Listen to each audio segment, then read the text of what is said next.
Hello friends, I'm Brian, and this is Gizmo Board Games.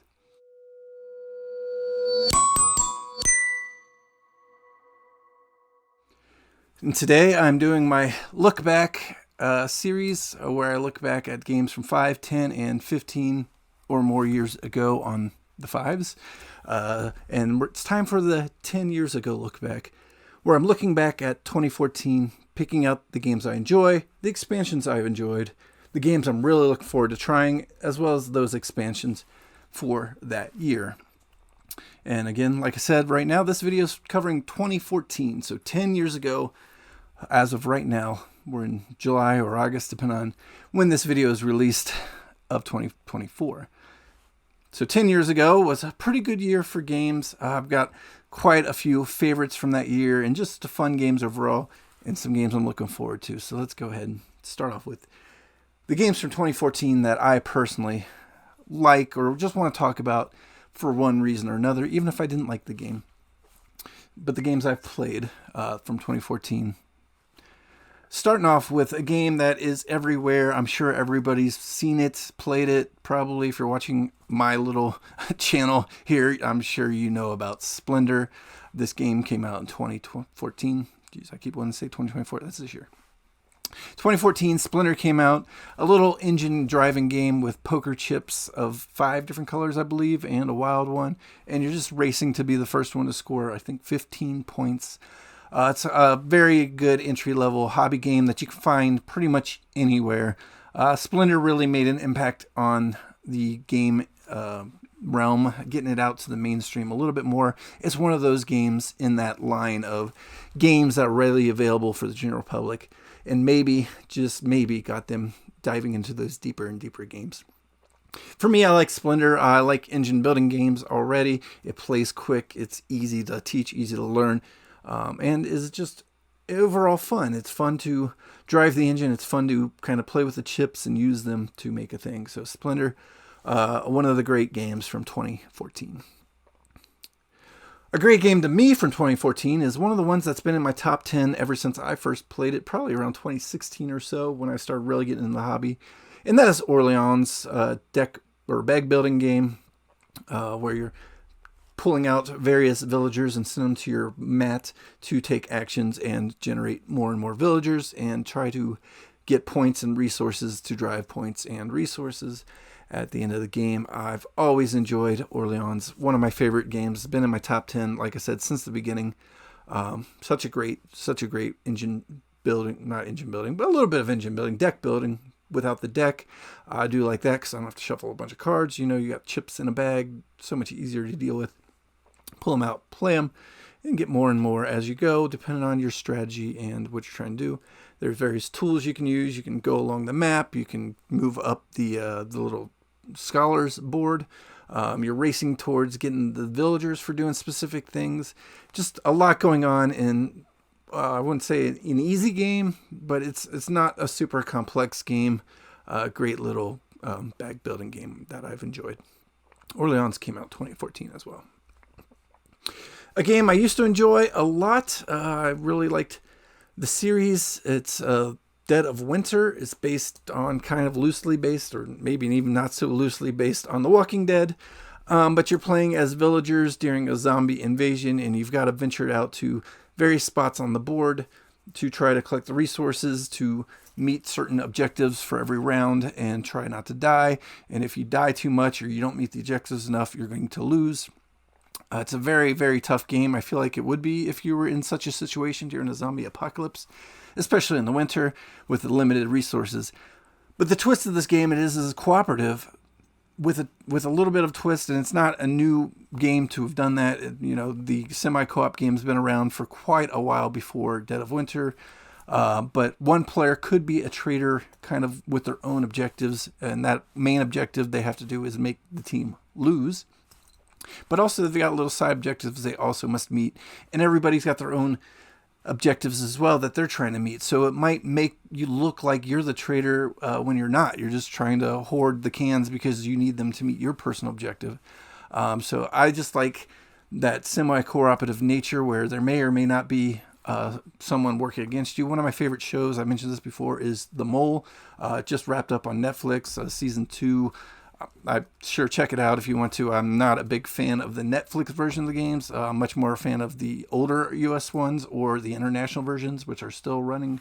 I watch those and enjoy them a lot more than the Netflix one. But the Netflix one is easy for you to watch. If you don't know anything about the Mole, I'd recommend checking it out to get an idea of a reality show with kind of the secret traitor objective. And that's the feeling I got from Dead of Winter and the similar games in that semi-cooperative style.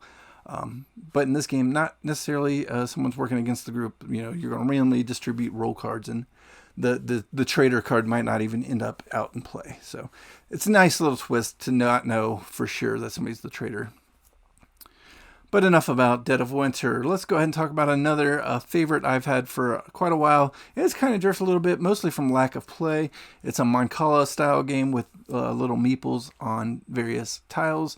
And when you drop the last meeple of the color, you're meeting the colors in 5 tribes. I should say the name of the game before I get too in depth in it. But in 5 tribes, you're picking up meeples from one tile and then dropping them one at a time to other tiles. And then you're going to take the action on the last tile to the power of the number of the similar color meeples.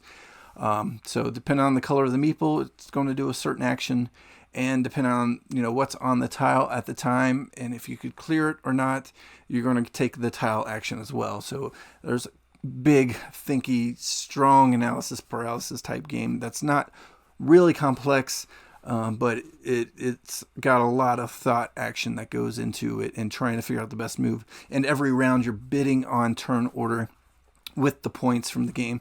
So if you really see a great move you have to take, you might have to bid all your points to take it.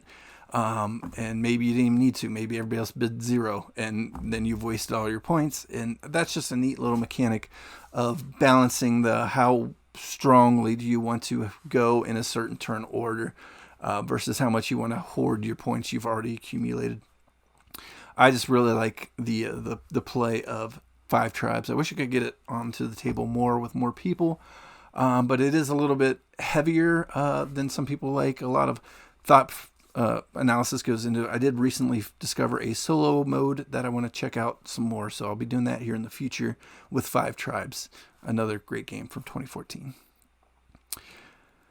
Another game that I found fun that's not normally my style of game is Colt Express. My buddy had this game. He brought it in. We played it a few times, and this is a game where you've got some cards that are your actions, and you're going to play them down in an order to perform those actions on a train heist where you're going in and you're trying to gather treasures on a train or shoot your opponents or move through the train or whatever it is. It tells a little story because everybody's going to play their first action down face first, and then what they want to do second and third and I think fourth, or maybe it's only 3 per round. Don't quote me on it. It's been a long time since I've played this one. But you're secretly playing down the actions you want to take in the order you want to take them. And then everybody's going to take the first action. So your first action could be moving to that train to get ready to pick up the treasure. But somebody was already in that train car, and they're going to pick it up before you. So when your second action comes to pick up the treasure, there's no treasure there. But because you're in the car with somebody, you might have been able to punch them. You might have foreseen that they might have the treasure. So maybe your second action was to throw a punch or take a shot. Again, not super familiar with the gameplay, the specifics of it.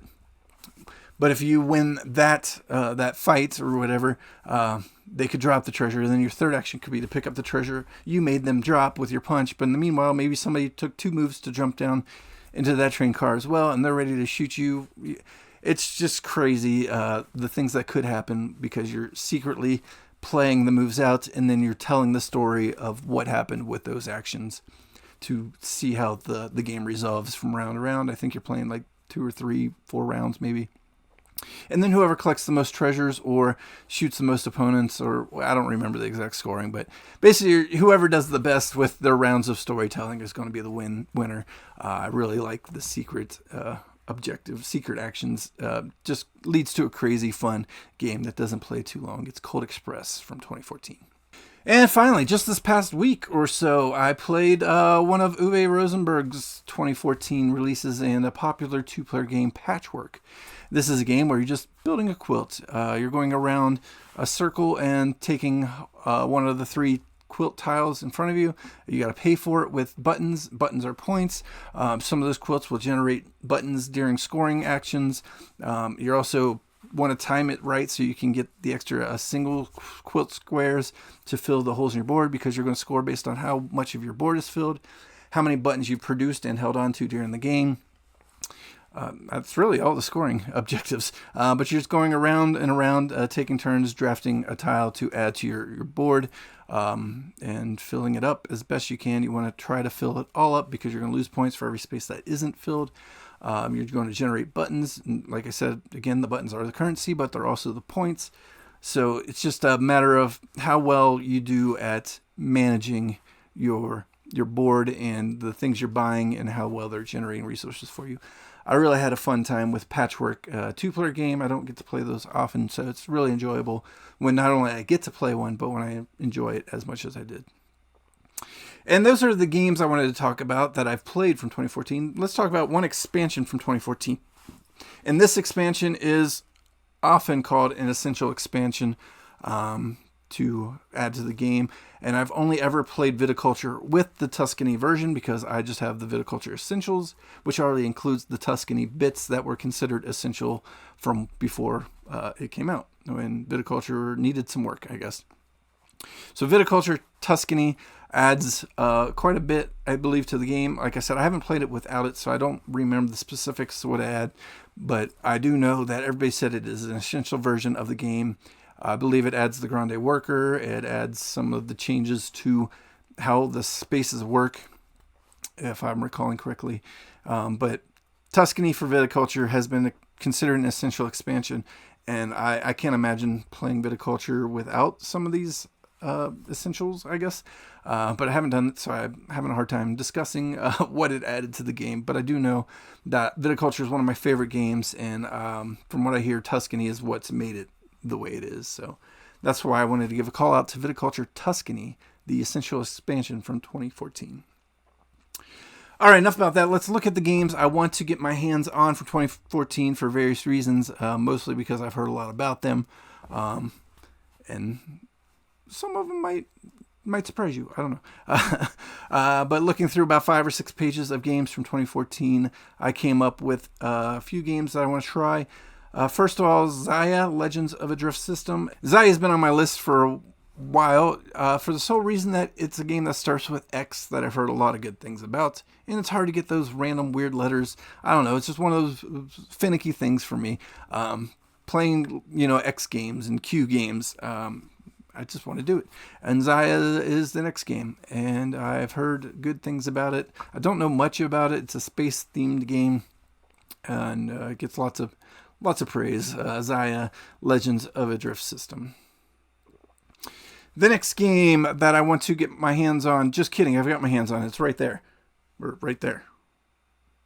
I have it. I have La Granja. I just picked it up within the last few weeks, a previously owned copy, and I haven't played it yet. But another game I've heard lots of great things about. I know recently they just came out with the deluxe Kickstarter edition that people were raving about. They wanted to get their hands on the everything, and I know the feeling. I've got a bunch of deluxe everything editions, but for this one I just picked up the original older version. Sitting behind me right now, La Granja. I will get it to the table, and it will not be on the what do I want to play from 2014 list here before long, but until then it's on the list. Next up from 2014 of a game I want to play is San Juan, which is Puerto Rico. I played Puerto Rico for the first time last year, and it was one of my favorite new to me games from last year, if not my favorite. I don't recall my list completely.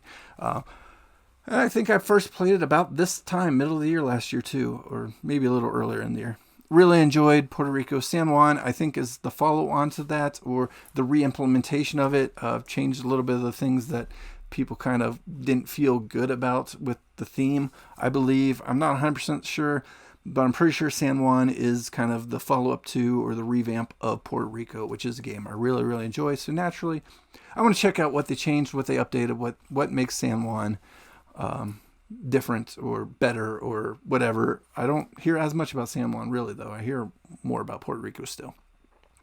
But San Juan, a game I want to check out because I enjoy Puerto Rico so much. All right, next up is a game from Garphill Games that I haven't played, even though I own about half their collection. I've played even more than that, I believe. Shipwrights of the North Sea came out in 2014, one of their first games, or if not their first game. And in Shipwrights of the North Sea, I believe you're doing some kind of card hand management. And I say that with a caveat because they just did Shipwrights Redux, which is definitely card hand management where you're laying down cards and building up ships as a shipwright. The original game, I believe, did the same thing, but there were things about it that Shim didn't care for, and that's why he did the Redux, an early game that he wanted to improve on. So I have played the Redux. I have not played the original Shipwrights, and I would just like to get my hands on playing the original version of a game because I do like the Redux so much. I want to see how much better the new and improved version is than, the original. But also I'm a completionist. I've played a lot of Shim Phillips games, Garphill games, and I've enjoyed them all, so I'd hate to miss out on one. So Shipwrights of the North Sea from 2014. And finally, the last game I want to play is a game I never heard of until relatively recently. Listen to a podcast, Chasing Meeples. So check them out on your podcast. I believe they got a YouTube page too. Maybe I'll link it down there. But without hearing Chris from Chasing Meeples talk about Brew Crafters, which is a deck card game, travel card game. I don't remember the gist of it. But basically, in Brew Crafters, you're managing a deck of cards and you're making beer and scoring points. And in my head, I've tried to create what sounds a lot like this game, actually. It's one of the game ideas I've had for a while and haven't really articulated or manipulated much more than some thoughts on it. But I did want to do some kind of game where you're getting ingredients and you're getting recipes and you're getting equipment and you're using all those in some way to make beer and try to make good beer and better beer. And that's my concept. And I heard Chris talk about Brew Crafters and what he was talking about it, and I immediately was like, that sounds like my game. So I definitely want to check out this game, see what it's about, and maybe it'll be the game I've been dreaming of off and on for years, and I won't need to make my own. Or maybe I can improve on it and make my game Brew Crafters, but better. I don't know. I don't know much about Brew Crafters. I hadn't heard of it until a few months ago, listening to the Chasing Meeples podcast, kind of catching up on their podcast. So thanks, Chris from Chasing Meeples, to putting Brew Crafters into my ear. And the expansions from 2014 that I want to look into. I don't know if the first one's an expansion. It's probably more like the San Juan that I mentioned earlier. It's Roll for the Galaxy. So I'm cheating a little bit. So you can put this in the want to play category or the expansion category. I love Race for the Galaxy and Roll for the Galaxy. I've heard great things about too. You're rolling dice instead of drafting cards. And for me, I'd much rather have the card management manipulation than chucking dice and hoping for the best. But that's me. I've heard good things about Roll for the Galaxy. I love Race for the Galaxy. I want to check it out. And then lastly, Russian Railroads apparently has a mini expansion. I love Russian Railroads. It's one of my favorite all-time games. I want to get Ultimate Railroads eventually, but I don't want to replace Russian Railroads because it was a Grail game for me, and I wish it was still just a Grail game and not an easy-to-get game because of Ultimate Railroads. But I want to check out everything else there is to offer into one of my favorite games, so I don't know much about the mini expansion. I saw it when I was going through and I was like, dang, there's a mini expansion for a game I have. I need to check that out at some point. I threw it on the list. So that's it. That's the games I wanted to discuss from 2014, 10 years ago now. Can you believe it? I've been in this hobby for basically that long.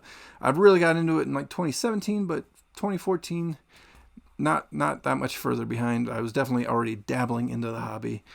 If you like this video, give me a thumbs up. Talk about your 2014 favorite games, especially the ones I might have missed, and I could maybe fill you in on why I didn't mention them, even if I did think about them, or maybe I just missed them altogether. Let me know in the comments below. Subscribe if you haven't. I appreciate you, and I'll see you next time. Bye.